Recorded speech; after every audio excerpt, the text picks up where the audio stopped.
Olá, eu sou Carlos Sakai, médico especialista na saúde da coluna vertebral, e este é o segundo vídeo de uma série de vídeos que eu estou fazendo para falar sobre os procedimentos cirúrgicos na coluna. Vídeos que falam sobre aspectos que vão falar sobre tudo, de qualquer cirurgia da coluna. Tá? Eu fiz o primeiro vídeo há algum tempo atrás, falando sobre aspectos pré-operatórios, exames pré-operatórios, o que o médico deve orientar antes da cirurgia, e hoje eu vou começar a falar da cirurgia propriamente dita. Hoje eu vou começar a falar sobre a parte de internação.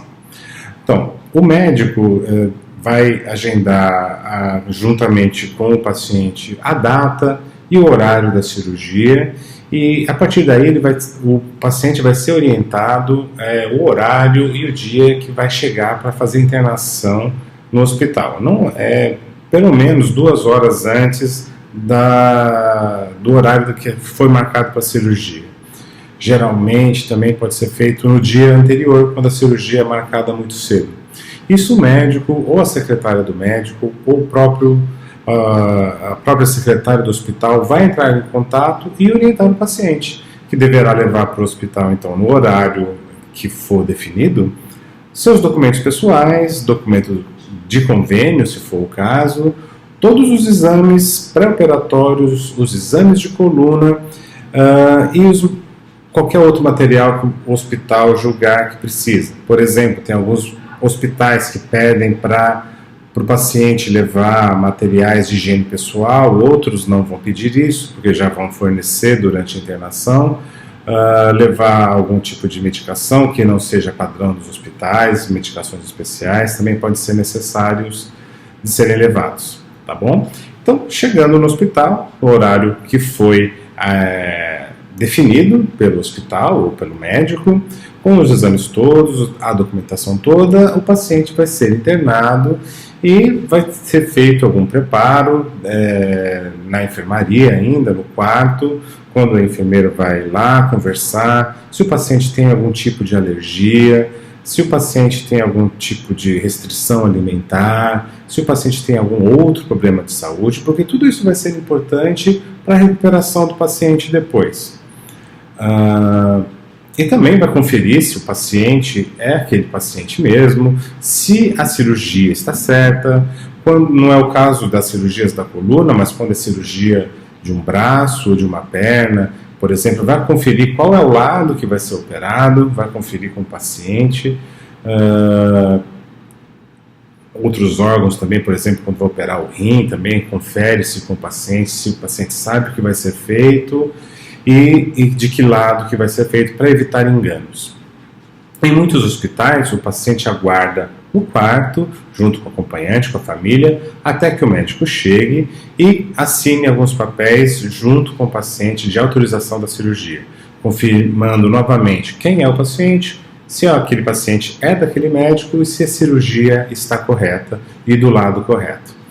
Depois disso feito, o paciente vai ao centro cirúrgico já com roupas especiais para ser operado, e lá ele vai encontrar com o anestesista, se já não encontrou no próprio quarto. Muitas vezes em alguns hospitais o anestesista vai até o quarto mesmo antes do paciente chegar no centro cirúrgico, até porque algumas vezes o paciente está muito ansioso e o anestesista pode já receitar um calmante para a pessoa, para o paciente ir para o centro cirúrgico mais tranquilo. Mas, de qualquer forma, chegando no centro cirúrgico, lá no centro cirúrgico vai haver uma outra enfermeira ou enfermeiro, e os anestesistas vão checar todas as informações novamente.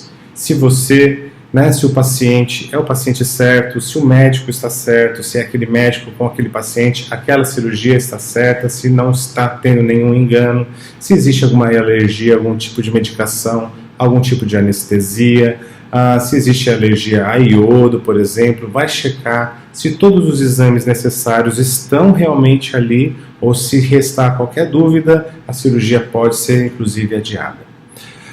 Chegando então no centro cirúrgico, feito toda essa checagem, estando tudo certo, também vai se checar se os materiais que o médico solicitou previamente à cirurgia, se está tudo pronto, esterilizado, tudo perfeito para começar a cirurgia, a anestesia começa. Para a cirurgia de coluna, Geralmente o que é feito são anestesias gerais. Então o paciente acaba dormindo, feita a anestesia geral e após isso o médico junto com seus auxiliares posicionam o paciente na posição que precisa para a cirurgia, depende de onde vai ser feita a cirurgia, se é uma cirurgia lombar, se é uma cirurgia cervical, se é uma infiltração, uma risotomia, o posicionamento vai ser diferente. Então, depois de anestesiado, é feito esse posicionamento e a cirurgia começa. Uma cirurgia de coluna tem uma duração variável, depende de que tipo de cirurgia e de que tipo de quantos níveis de coluna vão ser operados naquele momento. Isso ele vai explicar, inclusive, no consultório, bem antes da cirurgia começar. Mas, em geral, é uma cirurgia que dura todo um período. Por exemplo, se foi marcado para o começo da manhã, geralmente a cirurgia dura a manhã inteira. Ou se foi começo da tarde, vai durar a tarde toda, né? Então, a gente acaba reservando aí para uma cirurgia de coluna, em média, umas 4, 5 horas, por aí. Algumas são mais rápidas, outras são mais lentas. E também existe o tempo de recuperação da anestesia. Depois de terminada a cirurgia, o paciente demora um pouquinho para acordar, dentro da sala de cirurgia ainda, o paciente acorda, vai para uma sala de recuperação de anestesia ou vai para a UTI. Depende do tipo de cirurgia, depende do tipo do paciente, se o paciente tem problemas outros de saúde, problemas de coração, se é muito idoso, alguma coisa assim, ele pode ir para uma UTI ou então vai para uma sala de recuperação de anestesia e quando já estiver bem acordado, ele pode voltar direto para o quarto, onde aí ele vai começar a receber o tratamento de reabilitação pós-operatória com as medicações que o médico já deixou prescrito, com a fisioterapia que ele já deve ter deixado prescrito. Isso depende muito de que tipo de cirurgia foi feita e de como falei, do tipo de paciente, dos outros problemas que o paciente tem.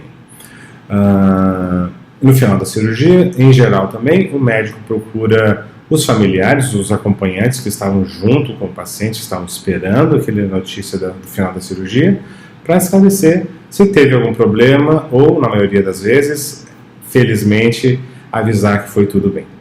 Tá bom? Então, isso é o que acontece, em geral, para todas as cirurgias de coluna. Nos próximos vídeos eu vou ser um pouco mais específico e vou falar de cirurgias específicas dos diferentes tipos de cirurgia que podem ser feitas na coluna, tá bom?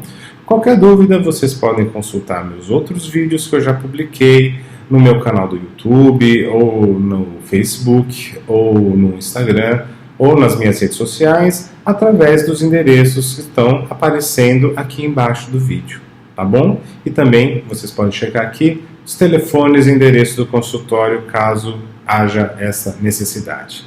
Um abraço para vocês, eu agradeço muito a atenção, tá bom? Tchau, tchau.